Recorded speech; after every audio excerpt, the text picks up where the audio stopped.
Hi friends, എല്ലാവർക്കും my നോട്ട്ബുക്കിലേക്ക് സ്വാഗതം. ഇന്ന് ഞാൻ പറയാൻ വന്നിരിക്കുന്നത് ഒരു പ്രധാനപ്പെട്ട കാര്യമാണ്. നമ്മളെല്ലാവരും എക്സാമിന് വേണ്ടിയിട്ട് പഠിക്കുന്നവരാണ്, ഓരോ കോമ്പറ്റേറ്റീവ് എക്സാമിന് വേണ്ടി പ്രിപ്പയർ ചെയ്യുന്നവരാണ്, അല്ലെങ്കിൽ ഫൈനൽ എക്സാംസിന് വേണ്ടി, പബ്ലിക് എക്സാംസിന് വേണ്ടി പഠിക്കുന്നവരാണ്.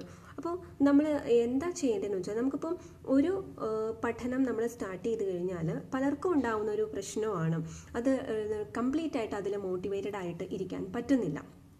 അതായത് ഇപ്പോൾ നമ്മൾ സ്റ്റഡി സ്റ്റാർട്ട് ചെയ്തു, ചിലപ്പോൾ ഒരു കുറച്ച് നേരം നന്നായി പഠിച്ചു, അപ്പോൾ നമുക്ക് തോന്നി അന്ന് അത്യാവശ്യം നന്നായി പഠിച്ചിട്ടുണ്ട്, അപ്പോൾ എന്നാൽ ഇനി കുറച്ച് നേരം നമുക്ക് ഇഷ്ടമുള്ള ബാക്കി കാര്യങ്ങളൊക്കെ ചെയ്യാമെന്ന് വിചാരിക്കും. അപ്പോൾ എന്താ സംഭവിക്കുക എന്ന് വെച്ചാൽ, അപ്പോൾ ആ ബാക്കി ടൈം മുഴുവൻ നമ്മൾ അറിയുക പോലും ഇല്ല, അത് അങ്ങനെ തന്നെ വേസ്റ്റ് ആയി പോകും. ഓക്കെ, അപ്പോൾ നമുക്ക് എന്ത് ചെയ്യാൻ പറ്റും, എങ്ങനെ കണ്ടിന്യൂ ചെയ്യാൻ പറ്റും സ്റ്റഡിയിൽ മോട്ടിവേറ്റഡ് ആയിട്ട് എന്ന് നമ്മൾ നോക്കും. ഇപ്പോൾ നമുക്കറിയാം, ഓരോ കോമ്പറ്റേറ്റീവ് എക്സാംസിലൊക്കെ ടോപ്പേഴ്സ്, ഓരോ ടോപ്പ് നേടുന്ന ആളുകൾ, ഓരോ ജോലിയിലും ഓരോ റാങ്ക് ലിസ്റ്റിലൊക്കെ ഏറ്റവും ഉയർന്ന റാങ്കുകൾ നേടുന്ന ആളുകൾക്കും ഈ പറയുന്ന ഫീലിങ്സ് ഒക്കെ ഉണ്ട്. അതായത് എന്ത് പഠിച്ചുകൊണ്ടിരിക്കുമ്പോഴും അത് സ്റ്റോപ്പ് ചെയ്യാനുള്ള ടെൻഡൻസി ഉണ്ട്, അത് കണ്ടിന്യൂ ചെയ്യാൻ അവരെ ഡിസ്ട്രാക്ട് ചെയ്യുന്ന കാര്യങ്ങളും ഉണ്ടായിരുന്നു. അതുപോലെ അവർ എല്ലാവർക്കും തന്നെ ബോറിംഗ് ആയിട്ട് തോന്നുന്ന ഒരു അവസ്ഥയ്ക്ക് ഉണ്ടായിട്ടുണ്ട്. അപ്പോൾ അവരൊക്കെ അതെങ്ങനെ ഓവർകം ചെയ്യുന്നു. പിന്നെ ഞാനൊരു കാര്യം പറയാൻ പോകുന്ന 5 മിനിറ്റ്സ് മന്ത്ര.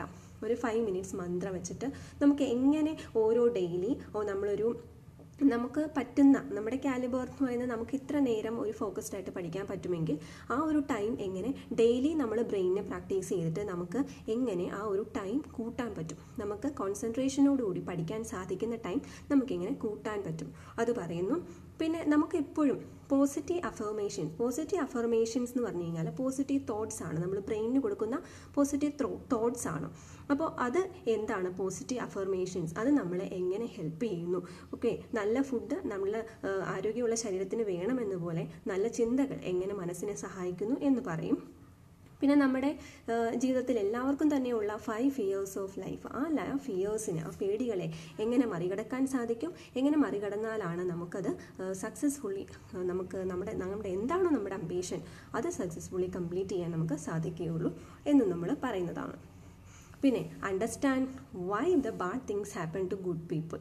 അതായത് പലപ്പോഴും സംഭവിച്ചിട്ടുള്ളത്, എപ്പോഴും നല്ല ആളുകൾക്ക്, നല്ല രീതിയിൽ പെരുമാറുന്ന ആളുകൾക്ക് എന്തുകൊണ്ട് ബാഡ് തിങ്സ് ഹാപ്പൻ ചെയ്യുന്നു, അല്ലെങ്കിൽ പല എന്താ പറയുക, ഇപ്പോൾ ഒരാൾ നല്ലവണ്ണം പ്രിപ്പയർ ചെയ്യുന്നു, ഇപ്പോൾ പലരും പറയാറുണ്ട് ഞാൻ നന്നായി പ്രിപ്പയർ ചെയ്യുന്നുണ്ട്, നന്നായി പഠിക്കുന്നുണ്ട്, പക്ഷേ എനിക്കൊരിക്കലും എക്സാമിൻ്റെ ആ ഒരു റാങ്ക് ലിസ്റ്റിൽ എത്താൻ പറ്റുന്നില്ല, അല്ലെങ്കിൽ എനിക്ക് എക്സാമിൽ നന്നായി പെർഫോം ചെയ്യാൻ പറ്റുന്നില്ല, അങ്ങനെ ഞാൻ ചെയ്യുന്ന കർമ്മത്തിൻ്റെ അതിൻ്റെ റിസൾട്ട് ലഭിക്കുന്നില്ല. അല്ലെങ്കിൽ ചില ആളുകളുടെ കാര്യമാണെങ്കിൽ, ഇപ്പോൾ ആളുകൾക്കാണെങ്കിൽ ഞാൻ അവരോട് എത്ര നന്നായി പെരുമാറിയിട്ടും അവരെന്നോട് തിരിച്ച് നന്നായി പെരുമാറുന്നില്ല. ഓക്കെ, അപ്പോൾ അങ്ങനെ ഒരു തിരിച്ച് റിയാക്ഷൻ കിട്ടുന്നില്ല എന്ന് പറയുന്നു. അപ്പോൾ ഈ ഗുഡ് പീപ്പിൾ എന്ന് ഞാൻ ഉദ്ദേശിക്കുന്നത്, ഗുഡ് പീപ്പിൾ എന്ന് പറഞ്ഞു കഴിഞ്ഞാൽ ഇമോഷണലി സെൻസിറ്റീവ് ആയിട്ടുള്ള, എത്തിക്കലി ഗുഡ് ആയിട്ടുള്ള ആളുകളാണ് ഗുഡ് പീപ്പിൾ എന്ന് ഞാനിവിടെ പറയുന്നത്. കാരണം അവർക്ക് മറ്റുള്ളവരുടെ ഓരോ അവസരങ്ങൾ, അല്ലെങ്കിൽ മറ്റുള്ളവരുടെ ഓരോ സാഹചര്യങ്ങൾ മുതലെടുക്കാൻ, മറ്റുള്ളവരുടെ സാഹചര്യങ്ങൾ, മോശം സാഹചര്യങ്ങളുണ്ടാകും, അത് മുതലെടുക്കാൻ പറ്റാത്തവരാണ് നല്ല ആളുകൾ. അതുപോലെ മറ്റുള്ളവർക്ക് ഓരോ മോശം സാഹചര്യങ്ങൾ ഉണ്ടാകുമ്പോൾ അവരെ സഹായിക്കാനുള്ള മനസ്സുള്ളവരാണ്. അവരെ സഹായിച്ചില്ലെങ്കിൽ പോലും അവർക്ക് മൈൻഡിൽ എങ്കിലും അവരെ സഹായിച്ചാൽ കൊള്ളാമായിരുന്നു എന്നൊരു ഐഡിയ ഉള്ളവരാണ്. ഓക്കെ, അപ്പോൾ ഇങ്ങനെയൊക്കെ ഉള്ളവരാണ് ഗുഡ് പീപ്പിൾ എന്ന് പറയുന്നത്. അപ്പോൾ ഗുഡ് പീപ്പിൾ ഇമോഷണലി സെൻസിറ്റീവ് ആണ്. അതുകൊണ്ട് തന്നെ മറ്റൊരാൾ എന്തെങ്കിലും പറഞ്ഞു, അപ്പോൾ അത് അവരെ നന്നായിട്ട് അഫക്റ്റ് ചെയ്യും. അതുപോലെ നമ്മളെ ചെയ്ത കാര്യത്തിന് റിസൾട്ട് കിട്ടിയില്ല, അതും നമ്മളെ നല്ലവണ്ണം തന്നെ അഫക്റ്റ് ചെയ്യും. ഓക്കെ, അപ്പോൾ നമ്മൾ ഇമോഷണലി സെൻസിറ്റീവ് ആയതുകൊണ്ടാണ് അതെന്ന് മനസ്സിലാക്കുക. അപ്പോൾ ഈ ഒരു കാര്യം ഞാൻ ആദ്യം പറഞ്ഞുകൊണ്ട് സ്റ്റാർട്ട് ചെയ്യാം. അപ്പോൾ നമ്മൾ ഇമോഷണലി സെൻസിറ്റീവ് ആണെങ്കിൽ നമുക്ക് നമ്മൾ ചെയ്യുന്ന പ്രവൃത്തിക്ക് തിരിച്ച് അതുപോലെ എല്ലാ റെസ്പോൺസ് കിട്ടുന്നെങ്കിൽ നമുക്ക് എന്ത് ചെയ്യും, വിഷമം തോന്നും. ഓക്കെ, അപ്പോൾ നമ്മളെപ്പോലുള്ള വേറൊരാളെടുത്തു, അയാൾ ഇമോഷണലി ഇൻസെൻസിറ്റീവ് ആണെന്ന് വിചാരിക്കുക, അത്രയധികം ഇമോഷണലി അറ്റാച്ച്ഡ് അല്ല, ഇച്ചിരി ഇൻസെൻസിറ്റീവ് ആണെങ്കിൽ ആ സെയിം സിറ്റുവേഷൻ വന്നു കഴിഞ്ഞാൽ ഈ 2 പേർക്കും റിയാക്ഷൻ വരുന്നത് വേറെ രീതിയിലായിരിക്കും. അപ്പോൾ നമ്മൾ ഇവിടെ ശ്രദ്ധിക്കേണ്ടത്, നമ്മൾ റിയാക്ട് ചെയ്യുകയല്ല. It is not about how we react to it, how we response to it. Okay, അപ്പോൾ ആ ഒരു വലിയ ഡിഫറൻസ് ഉണ്ട് റിയാക്റ്റും റെസ്പോൺസും തമ്മിൽ. നമ്മൾ അത് ഉടനെ തന്നെ നമ്മുടെ മൈൻഡിൽ തോന്നുന്ന രീതിയിൽ അങ്ങനെ റിയാക്ട് ചെയ്യാതെ നമ്മൾ വിചാരിക്കുക, ഇപ്പോൾ നമ്മൾ പഠിക്കുകയാണ്, നമ്മൾ പഠിച്ചിട്ട് നമ്മൾ പഠിക്കുന്ന സമയത്തൊക്കെ മറ്റുള്ളവർ പറഞ്ഞ കാര്യങ്ങൾ, നമ്മളെ ഹേർട്ട് ചെയ്ത കാര്യങ്ങളൊക്കെ വരുവാണ്. അപ്പോൾ നമ്മൾ എന്ത് വിചാരിക്കുന്നു, അയ്യോ എനിക്ക് പഠിക്കാൻ പറ്റുന്നില്ല, എനിക്കതൊക്കെ ചിന്തിച്ചുകൊണ്ടിരിക്കുകയാണ്. അങ്ങനെ വിചാരിച്ചുകൊണ്ട് വന്നിട്ട് കാര്യമില്ല. കാരണം ഞാനിപ്പോൾ ചെയ്യുന്നത്, ഞാൻ പഠിക്കുകയാണ്, ഇത് ഞാൻ നന്നായി ചെയ്താലാണ് എനിക്ക് ഇനി ആ ഒരു ജോലിയിലേക്ക് പ്രവേശിക്കാൻ സാധിക്കുകയുള്ളൂ, എനിക്ക് പ്രയോജനം ഉണ്ടാവുകയുള്ളൂ. ഈ ജോലിയിൽ ഈ പൊസിഷനിൽ എത്തിക്കഴിഞ്ഞാൽ ഈ മറ്റുള്ളവരുടെ ഈ ഒരു കുത്തുവാക്കുകളും അതുപോലെ കളിയാക്കലുകളും എല്ലാം അതോടുകൂടി സ്റ്റോപ്പ് ആവുന്നതാണ്. ഞാൻ അങ്ങനെയാണ് അവരെ പ്രൂവ് ചെയ്ത് കാണിക്കേണ്ടത്. അല്ലാണ്ട് അവരത് പറഞ്ഞു, അല്ലെങ്കിൽ കഴിഞ്ഞ എക്സാമിന് എനിക്ക് മാർക്ക് കിട്ടിയില്ല, അങ്ങനെ വിചാരിച്ച് ഞാൻ ഇരുന്ന് കഴിഞ്ഞാൽ എൻ്റെ ഈ എക്സാമും മോശമായി പോകും, ഈ എക്സാമിനും എനിക്ക് ചെയ്യാൻ പറ്റാതായി പോകും. അപ്പോൾ കഴിഞ്ഞ എക്സാമിന് ഞാൻ പെർഫോം ചെയ്തില്ലയോ, അതൊന്നും ഇപ്പം എന്നെ അഫക്റ്റ് ചെയ്യില്ല. സോ ഇഗ്നോർ ചെയ്യാൻ പഠിക്കുക. അപ്പോൾ ഇങ്ങനെയുള്ള നെഗറ്റീവായിട്ട് പറയുന്ന ആളുകളെയും അതുപോലെ നെഗറ്റീവായിട്ട് നമുക്ക് വരുന്ന തോട്ട്സും അതെല്ലാം ഇഗ്നോർ ചെയ്യാൻ സാധിക്കുക. അപ്പോൾ ഇമോഷണലി സെൻസിറ്റീവായ ഇമോഷണലി സെൻസിറ്റീവായ ആളുകൾ നല്ല ആളുകളാണ്. അപ്പോൾ അതുകൊണ്ടാണ് നമുക്കിത് പെട്ടെന്ന് അഫക്റ്റഡ് ആവുന്നതെന്ന് മനസ്സിലാക്കാം. പക്ഷേ നമ്മളത് ഇഗ്നോർ ചെയ്യാൻ പഠിക്കുക. നമുക്ക് പെട്ടെന്ന് തന്നെ റിയാക്ട് ചെയ്യാതെ നമ്മൾ എങ്ങനെ അതിനോട് റെസ്പോണ്ട് ചെയ്യുന്നു എന്ന് പ്രധാനമായിട്ടും ശ്രദ്ധിക്കുക. അതായത് നമ്മൾ പഠനത്തിൽ കൂടുതൽ ശ്രദ്ധിക്കുക. ഈ പഠനം കഴിഞ്ഞ് കഴിയുമ്പോൾ ഞാൻ എന്ത് നിലയിലെത്തും എന്നുള്ളത് വിഷ്വലൈസ് ചെയ്യുക. ഇതൊക്കെയാണ് നമുക്ക് ചെയ്യാൻ പറ്റുക. പിന്നെ നമ്മൾ സ്റ്റഡി മോട്ടിവേറ്റഡ് ആയിട്ട് ഇരിക്കാൻ വേണ്ടിയിട്ട്, അതായത് കണ്ടിന്യൂ ചെയ്ത് നമുക്ക് സ്റ്റഡിയിലേക്ക് ഇരിക്കണം, അതായത് ഇടയ്ക്ക് ബോറായി പോകരുത്. അതിന് വേണ്ടിയിട്ട് നമുക്കൊരു കാര്യം 5 മിനിറ്റ്സ് മന്ത്ര യൂസ് ചെയ്യാം. അപ്പോൾ ഞാൻ നേരത്തെ ഒരു വീഡിയോ ചെയ്തിട്ടുണ്ട്, how to avoid the laziness while studying എന്ന് പറഞ്ഞിട്ട്. അതിൻ്റെ ലിങ്ക് ഞാൻ ഡിസ്ക്രിപ്ഷനിൽ കൊടുക്കുന്നതാണ്. അപ്പോൾ അത് എൻ്റെ എക്കാലത്തെയും ഏറ്റവും പോപ്പുലർ ആയിട്ടുള്ള വീഡിയോ ആയിരുന്നു, എങ്ങനെ ലേസിനെസ് മാറ്റാം. അതിൽ ഞാനൊരു 4 ടിപ്സ് പറഞ്ഞിട്ടുണ്ട്. 4 ടിപ്സ് വളരെ എഫക്റ്റീവാണെന്ന് ഒരുപാട് പേര് നല്ല കമൻറ്റ്സ് പറഞ്ഞിട്ടുണ്ട്. ഇതെല്ലാം ഞാനായിട്ട് തന്നെ ഉണ്ടാക്കിയ ടിപ്സൊന്നും അല്ല, ഇത് പലയിടത്തുനിന്നും വായിച്ചും കേട്ടും അങ്ങനെ അറിയുന്നത് നമ്മളൊന്ന് കമ്പയർ ചെയ്ത് മറ്റുള്ളവരിലേക്ക് അറിയിക്കുന്നു എന്ന് മാത്രമേ ഉള്ളൂ.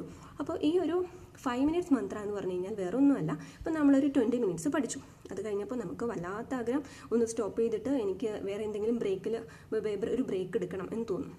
ഏതൊരാൾക്കും തോന്നുന്ന കാര്യമാണ്. പഠിച്ചുകൊണ്ടിരിക്കുമ്പോൾ കുറച്ച് കഴിയുമ്പോൾ അന്നൊരു ബ്രേക്ക് എടുത്തേക്കാം. ഓക്കെ, അപ്പോൾ ആ ബ്രേക്ക് എടുത്തേക്കാൻ തോന്നുമ്പോൾ ബ്രേക്ക് എടുക്കാം. നമുക്ക് ഇഷ്ടമുള്ള കാര്യങ്ങൾ ചെയ്യാൻ ഒരു 5 മിനിറ്റ്സോ 15 മിനിറ്റ്സോ ബ്രേക്ക് എടുക്കാവുന്നതാണ്. അപ്പോൾ ലോങ് അവേഴ്സിൽ പഠിക്കുന്നത് അത്ര നല്ലതല്ല.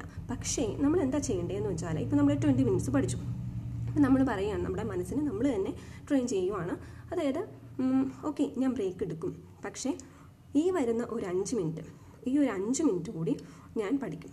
അല്ലെങ്കിൽ ചിലവർക്ക് അത് വേണമെങ്കിൽ 15 മിനിറ്റെന്നോ 10 മിനിറ്റെന്നോ അവനവൻ്റെ സൗകര്യം പോലെ ആക്കാം.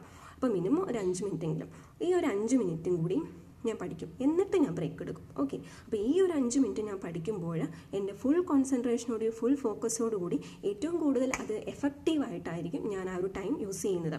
അപ്പോൾ അങ്ങനെ വിചാരിക്കുക. അപ്പോൾ ഈ ഒരു 5 മിനിറ്റ്സ് മന്ത്ര എന്ന് പറയുന്നത് ഇതാണ്. നമ്മൾ എന്തോ ചെയ്തുകൊണ്ടിരിക്കുകയാണോ ആ ഒരു പഠിച്ചുകൊണ്ടിരിക്കുന്ന ഒരു 5 മിനിറ്റ്സ് കൂടി നമ്മൾ തള്ളി നീക്കുന്നു. അതായത് നമുക്കിപ്പോൾ തോന്നുന്നത് എന്താണ്, നമ്മുടെ ലിമിറ്റ്, എനിക്ക് ഒരു 20 മിനിറ്റ് കഴിയുമ്പോൾ പിന്നെ പഠിക്കാൻ പറ്റുന്നില്ല, ബോറടിക്കുന്നു, അല്ലെങ്കിൽ എനിക്ക് കണ്ടിന്യൂ ചെയ്യാൻ പറ്റുന്നില്ല എന്നൊക്കെ പറയുന്ന ആളുകൾ ആ നമ്മുടെ ലിമിറ്റേഷൻ അതാണെന്ന് അങ്ങനെ വിചാരിക്കാതെ ആ ലിമിറ്റിനെ മറികടന്ന് നമ്മൾ വേറൊരു വലിയ ലിമിറ്റ് വയ്ക്കാൻ നോക്കുക.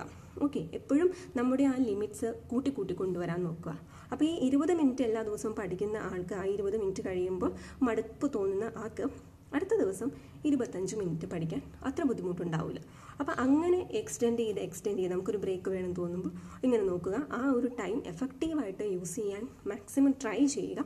എന്നിട്ടൊരു 5 മിനിറ്റ് ബ്രേക്ക് എടുത്ത് നമുക്ക് ഇഷ്ടമുള്ള കാര്യങ്ങൾ എന്തെങ്കിലും ചെയ്യുക. അപ്പോൾ അങ്ങനെ ചെയ്ത് കഴിഞ്ഞാൽ നമുക്ക് എന്ത് ചെയ്യാൻ പറ്റും, കണ്ടിന്യൂ ചെയ്ത് പോകാൻ പറ്റും. നമ്മുടെ ഒരു കാലിബർ, ആ ഒരു ടൈം നമുക്ക് എത്ര നേരം ഫോക്കസ്ഡ് ആയിട്ട് ഫുള്ളി കോൺസെൻട്രേഷനോടുകൂടി എഫക്റ്റീവായിട്ട് പഠിക്കാൻ സാധിക്കും, ആ ഒരു ടൈം നമുക്ക് കൂട്ടാൻ സാധിക്കും. ഓക്കെ, പിന്നെ പറയുന്നതാണ് പോസിറ്റീവ് അഫർമേഷൻസ് എന്ന് പറയുന്നത്. പോസിറ്റീവ് അഫർമേഷൻസ് എന്ന് പറഞ്ഞു കഴിഞ്ഞാൽ, ഇപ്പോൾ നമുക്കറിയാം നല്ല ഫുഡ് നമ്മുടെ ബോഡിക്ക് കൊടുത്താലാണ് ബോഡിക്ക് ആരോഗ്യം ഉണ്ടാവുള്ളൂ. അതുപോലെ നല്ല ചിന്തകൾ ബ്രെയിനിന് കൊടുത്താലാണ് ബ്രെയിനിന് ആരോഗ്യം ഉണ്ടാവുള്ളൂ. നന്നായിട്ട് ചിന്തിക്കുകയുള്ളൂ, പോസിറ്റീവായിട്ട് ചിന്തിക്കുകയുള്ളൂ, നമുക്ക് സക്സസ്ഫുൾ ആകാനുള്ള ഹെൽപ്പ് ബ്രെയിൻ നൽകുകയുള്ളൂ. അപ്പോൾ നമുക്ക് ബ്രെയിനെ ട്രെയിൻ ചെയ്യേണ്ടതുണ്ട്. ബ്രെയിനെ ട്രെയിൻ ചെയ്യണമെങ്കിൽ നമുക്ക് നല്ല പോസിറ്റീവായിട്ടുള്ള കാര്യങ്ങളാണ് ചിന്തിക്കേണ്ടത്. അപ്പോൾ നമ്മളൊരു ദിവസം അധികമൊന്നും പഠിക്കാൻ സാധിച്ചില്ല എന്നാൽ പോലും നമ്മൾ മനസ്സിനോട് പറയുക, ഞാൻ ഇന്ന് അധികമൊന്നും പഠിച്ചിട്ടില്ല, പക്ഷേ ഞാൻ പഠിച്ച കാര്യങ്ങൾ എന്നെ കുറച്ചുകൂടി ബെറ്ററാക്കി, ഞാൻ കുറച്ചുകൂടി പഠിച്ചു. അതായത് ഒന്നും ചെയ്യാതിരിക്കുന്നതിനേക്കാളും നല്ലതാണ് കുറച്ചെങ്കിലും ചെയ്യുന്നത്. അപ്പോൾ ഈ പഠിക്കുക, അപ്പം എപ്പോഴും ഫൈനലി കിട്ടുന്ന റിസൾട്ടിനെ പറ്റി മാത്രം ആലോചിക്കാതെ ഞാനിപ്പോൾ ഇതൊന്ന് പഠിച്ചു, ഓക്കെ ഇതെനിക്ക് ഹെൽപ്ഫുൾ ആകുന്നു, അപ്പം അങ്ങനെ നമുക്കത്രയും അറിവ് കിട്ടി, അങ്ങനെയുള്ള കാര്യങ്ങൾ ഓർക്കുക. പിന്നെ ഇനിയിപ്പം ഞാൻ എന്താ പറയുക, ഇപ്പം ഇങ്ങനെയുള്ള കുറച്ച് നമ്മൾ തന്നെ കണ്ടെത്തുക എന്താണ് പോസിറ്റീവായിട്ട് നമുക്ക് ചിന്തിക്കേണ്ടത്. അപ്പോൾ ഇനി ഈ ടെസ്റ്റുകൾ, അപ്പം എനിക്കൊരു ടെസ്റ്റ് എഴുതി നോക്കണം, ഒരു മോക്ക് ടെസ്റ്റ് എഴുതി നോക്കണം. അപ്പോൾ എന്ത് വിചാരിക്കണം, അതായത് ടെസ്റ്റ് ചെയ്ത് ഈ ടെസ്റ്റ് നടത്തി കഴിഞ്ഞാൽ എനിക്കറിയാൻ പറ്റും, അതായത് എനിക്കറിയാൻ പറ്റും എനിക്ക് എത്രമാത്രം ഇപ്പോൾ ഞാൻ പഠിച്ചിട്ടുണ്ട്, എൻ്റെ ഒരു ലെവൽ ഓഫ് പ്രിപ്പറേഷൻ നമുക്ക് മനസ്സിലാവാൻ പറ്റും എന്ന് വിചാരിക്കുക. അപ്പോൾ ചിലർ വിചാരിക്കുന്നത് ടെസ്റ്റ് നടത്തി കഴിയുമ്പോഴേക്കും എനിക്ക് ഒട്ടും മാർക്ക് കിട്ടുന്നില്ല, അപ്പോൾ അതോടുകൂടി എൻ്റെ എല്ലാം മൂടുമ്പോൾ. അങ്ങനെയല്ല വിചാരിക്കേണ്ടത്.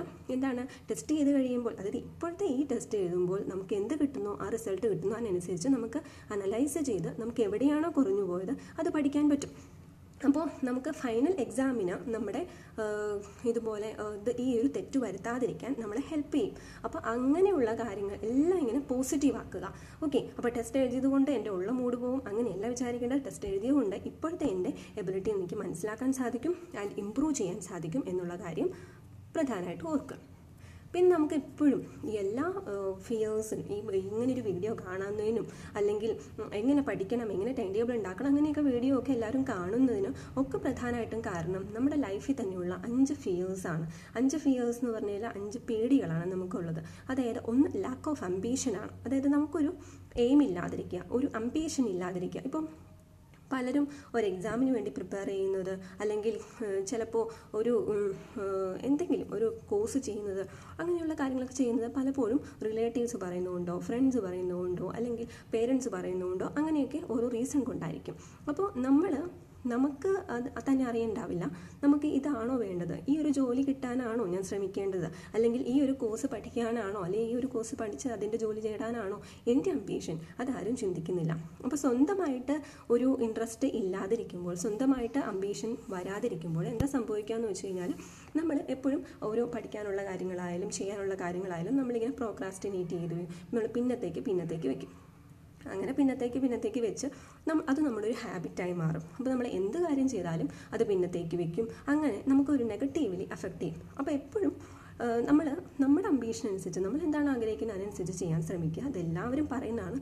അപ്പം ഇപ്പോൾ ശ്രദ്ധിക്കേണ്ടത്, ഇപ്പം ഈ ഒരു എക്സാം പാസ്സാവുന്നത് മാത്രമോ, അല്ലെങ്കിൽ കേരള PSCയുടെ ഒരു എക്സാം പാസ്സാവുന്നത് മാത്രമോ, അപ്പം അങ്ങനെ ഒരു ഗവൺമെൻറ് ജോബ് കിട്ടുന്നത് മാത്രമല്ല ഒരു വലിയ കാര്യം എന്ന് പറയുന്നത്. അതല്ല ഏറ്റവും വലിയ അംബീഷൻ എന്ന് പറയുന്നത്. ഒരുപാട് ആളുകൾ ഈ കോമ്പറ്റേറ്റീവ് എക്സാം എഴുതാതെയും അല്ലാതെയും അവനവൻ്റെ പാഷൻ ഫോളോ ചെയ്ത് ജയിക്കുന്ന ഒരുപാട് പേരുണ്ട്.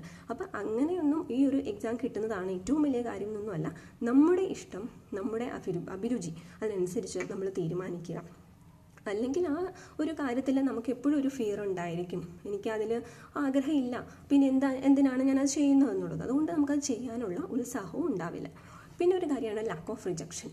ഇപ്പോൾ ഒരാളൊരു ജോലിക്ക് അപ്ലൈ ചെയ്തു, അയാൾക്ക് ഒരു തവണ കിട്ടിയില്ല. അപ്പോൾ പിന്നീട് പ്രിപ്പയർ ചെയ്യുമ്പോഴും അയാൾക്ക് തോന്നും, അയ്യോ ഇനിയും ഞാൻ റിജക്റ്റഡ് ആകുമോ, അല്ലെങ്കിൽ ഇനിയും എനിക്ക് കിട്ടാതെ വരുമോ, അല്ലെങ്കിൽ ഒരാൾക്ക് വാക്ക് കൊടുത്തു എന്തെങ്കിലും കാര്യങ്ങൾ ചെയ്യാം എന്നുള്ളത് കാര്യം കൊടുത്തു, ചെയ്ത് കൊടുക്കാൻ പറ്റിയില്ല, അല്ലെങ്കിൽ നമ്മളോട് തന്നെ പറയുന്നു ഞാൻ ഇത് ഇത്ര കംപ്ലീറ്റ് ചെയ്യും. ഓക്കെ, അപ്പം എനിക്ക് അങ്ങനെ ഒരു തവണ ഫെയിലിയർ വന്ന ഒരാൾക്ക്, അല്ലെങ്കിൽ ഒരു തവണ റിജക്റ്റഡ് ആയ ഒരാൾക്ക് പിന്നീട് പേടി തോന്നാം, എന്താണ് ഇനിയും ഇത് സംഭവിക്കുമോ. അപ്പം അങ്ങനെ ഒരു ലാക്ക് ഓഫ് റിജക്ഷൻ അതൊരു പ്രോബ്ലമാണ്.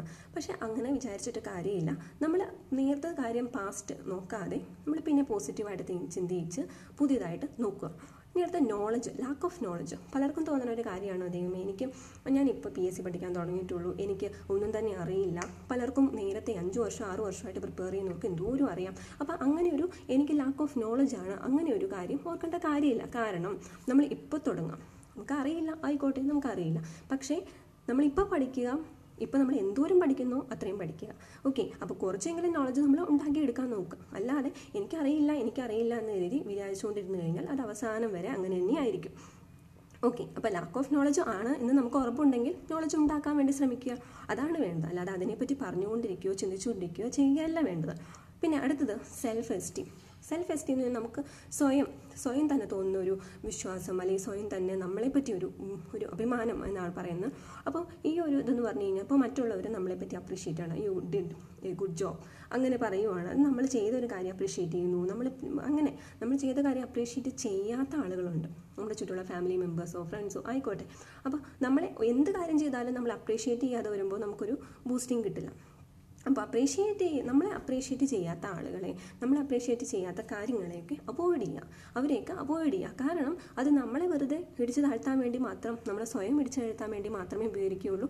അതുകൊണ്ട് അങ്ങനെയുള്ള ആളുകളെയും അങ്ങനെയുള്ള കാര്യങ്ങളും ഒക്കെ അവോയ്ഡ് ചെയ്യുക. നമ്മുടെ സെൽഫ് എസ്റ്റീം നമുക്ക് ഇമ്പോർട്ടൻ്റ് ആണ്. ഓക്കെ, ദെൻ അടുത്തത് ഏറ്റവും വലുത് എന്ന് പറയുന്നത് ഫിയർ ഓഫ് ഫെയിലിയർ ആണ്. ഫിയർ ഓഫ് ഫെയിലിയർ എന്ന് പറയുമ്പോൾ ഞാൻ ഇതിൽ സക്സസ്ഫുൾ ആകുമോ? അപ്പോൾ നമ്മളൊരു കാര്യം ചെയ്യണതിന് മുമ്പ് തന്നെ ആലോചിക്കുന്ന ഇതാണ്, ഞാൻ ഇതിൽ സക്സസ്ഫുൾ ആകുമോ, എനിക്ക് സക്സസ്ഫുൾ ആകാൻ പറ്റുമോ? ഓക്കെ, എങ്ങനെ പറ്റും എന്നുള്ളതിനേക്കാളും കൂടുതൽ ആലോചിക്കുന്ന ഇതായിരിക്കും, ഞാൻ ഇതിൽ എങ്ങനെ സക്സസ്ഫുൾ ആകും? ഞാൻ തോറ്റു പോയാലോ? ഞാനൊരു 3 മാസം പഠിച്ച് യൂണിവേഴ്സിറ്റി അസിസ്റ്റൻ്റ് എക്സാം എഴുതാം. ശരിക്കും ഞാൻ കഷ്ടപ്പെട്ട് പഠിച്ചു, പക്ഷേ ഞാൻ തോറ്റു പോയാലോ? എൻ്റെ പ്രിപ്പറേഷനൊക്കെ വെള്ളത്തിലാവില്ലേ? എനിക്ക് കിട്ടിയില്ലെങ്കിലോ? അങ്ങനെ ഒരു ഫിയർ ഓഫ് ഫെയിലിയർ. അപ്പോൾ നമ്മൾ തോറ്റു പോകുമോ എന്ന് വിചാരിച്ച് തുടങ്ങിക്കഴിഞ്ഞാൽ അത് പ്രോബ്ലം ആകും, അത് നമ്മളെ സക്സസ്സിലേക്ക് നയിക്കില്ല. അപ്പോൾ എപ്പോഴും എന്താണ് വേണ്ടത്? നമ്മൾ അങ്ങനെ തോറ്റു പോകുമോ എന്നൊരു ഫിയർ ഓഫ് ഫെയിലിയർ നമ്മൾ ഉണ്ടാവാൻ സമ്മതിക്കരുത്. ഓക്കെ, അപ്പോൾ എപ്പോഴും പോസിറ്റീവായിട്ട് വിചാരിക്കുക, നല്ലത് തന്നെ സംഭവിക്കുമെന്ന് വിചാരിക്കുക. നമ്മളൊരു കാര്യം എയിം ചെയ്യുക, നമ്മൾ ഇനി ഇത് കഴിഞ്ഞ് നമുക്ക് ജോലി കിട്ടുന്ന കാര്യം നമ്മൾ വിഷ്വലൈസ് ചെയ്യുക. നമ്മൾ ആ ജോലി സ്ഥാനത്തിരുന്ന് നമ്മൾ ജോലി ചെയ്യുന്നു, ശമ്പളം മേടിക്കുന്നു, അങ്ങനെയുള്ള പല കാര്യങ്ങളും നമ്മൾ വിഷ്വലൈസ് ചെയ്യുക. നമുക്ക് സമൂഹത്തിലുണ്ടാവുന്ന സമൂഹത്തിൽ കിട്ടാൻ പോകുന്ന റെസ്പെക്റ്റ്, ആ ഒരു പൊസിഷൻ, അതിനെപ്പറ്റിയൊക്കെ ആലോചിക്കുക. എന്നിട്ട് ഇതെനിക്ക് എന്തായാലും കിട്ടും എന്ന് തന്നെ വിചാരിക്കുക. ഓക്കെ, അല്ലാതെ ഇത് കഴിഞ്ഞ് അടുത്ത വർഷം വേറെ എക്സാം ഉണ്ട്, അത് ഞാൻ എഴുതിക്കോളാം, അല്ലെങ്കിൽ അതും എഴുതാമല്ലോ, എനിക്ക് ഇത്രയൊക്കെ ചാൻസ് ഉണ്ടല്ലോ, അങ്ങനെയല്ല. ഈ ഒരു പർട്ടിക്കുലർ എക്സാമിന് എനിക്ക് കിട്ടും എന്ന് തന്നെ ഉറപ്പായിട്ട് വിചാരിക്കാം. അപ്പോൾ ഫിയർ ഓഫ് ഫെയിലിയർ, എനിക്ക് കിട്ടില്ല എന്നൊരു കാര്യം ഓർക്കരുത്. ഞാൻ ഇനി 3 മാസം പഠിച്ചു കഴിഞ്ഞാൽ എനിക്ക് കിട്ടും, ഷുവറായിട്ടും കിട്ടും, അങ്ങനെ വിചാരിക്കുക. അപ്പോൾ എല്ലാവരും നന്നായിട്ട് പ്രിപ്പയർ ചെയ്യുക. ഈ ഒരു ചെറിയ പോയിന്റ്സ് ഞാൻ പെട്ടെന്ന് അറേഞ്ച് ചെയ്തതാണ്, നിങ്ങൾക്ക് ഹെൽപ്ഫുൾ ആയി എന്ന് തന്നെ വിചാരിക്കുന്നു. Thank you so much for all your support. നിങ്ങളുടെ കമൻസ് ഒക്കെ പ്രതീക്ഷിക്കുന്നു. Thank you so much.